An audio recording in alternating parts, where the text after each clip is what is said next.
Hello hello చెప్పరామా. ఎరాళ్ళు ఎక్కడున్నావు? అదే దీంటి దగ్గర ఉన్నాడరా. అయితే రాత్రి పేకట ఆడినరా. పేకటాడివా? ఆడకాడక సంక్రాంతి వెళ్ళిన తర్వాత ఇదే ఆడతాం. ఓ గొప్ప మంచి అయితే ఉన్నదంతా దొబ్బెట్టేసాను, చేతిలో రూపాయలు లేదు. మరి నేనేం చేయను? అదే మందే మా తాత సంపాదించింది 18 ఎకరాల భూమి అమ్మేదనుకుంటున్నాను. మొత్తం 60-70 ఎకరం ఉంది బిట్టు. అందులో 18 ఎకరాలు తీసేదారనుకుంటున్నాను. వస్తానంటే బేరం చూపిస్తాను. సరే అయితేనే తీసుకుందాం అనుకుంటున్నాను కదా. అది పల్ల ప్రాంతం, మరి తర్వాత వచ్చినారా మెరక పల్లం గొయ్య గొప్ప అంటే కుదరు.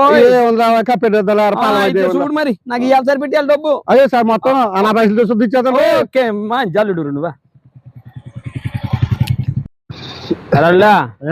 ఏంటి రెడీయా? క్యాష్ ఫోన్ పే చేసేస్తాను. డబ్బులు కదా రాజీ ఉండకూడదు. అసలు అనా పైసలు ఇచ్చేస్తాను. అది రైట్. అసలు పోనే చెప్పరా ఇదేనా తోట?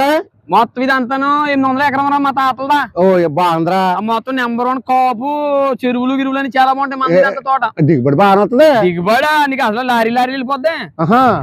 అయ్యి బాబు మంచి తోట చూపించేవరా. మరే అబ్బో అబ్బో అబ్బో అబ్బో ఎక్కడరా? ఏడి తోట పల్లమని చెప్పాను కదా నీకు.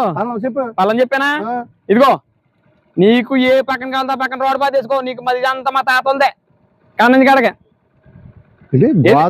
మరి అదే మా తాతదే.